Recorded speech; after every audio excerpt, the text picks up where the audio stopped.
আমি যে বড় একা, আমার যে কেউ নাই, আমার স্বামী নাই।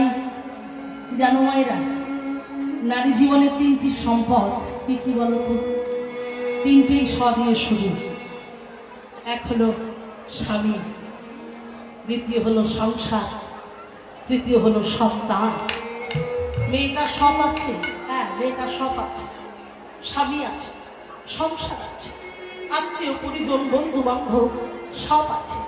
কিন্তু সেই নারীর যদি একটা সন্তান না থাকে, দেখবে সমাজে তাকে কেউ ভালো চোখে দেখে না, কেউ তাকে ভালো জায়গায় স্থান দেয় না, সবাই তাকে বন্ধা বলে, সবাই তাকে যতই তার টাকা পয়সা থাক, কিন্তু মা যদি না কোনো নারী হতে পারে বিয়ে হবার পর, সেই নারীকে সমাজে কেউ আপন করে না, কেউ ভালোবাসে না। তাই ভগবানের কাছে, গৌরহরির কাছে আক্ষেপ করে নয়ন জলে বক্ষ ভাসিয়ে কেঁদে কেঁদে বলে উঠল, প্রভু গো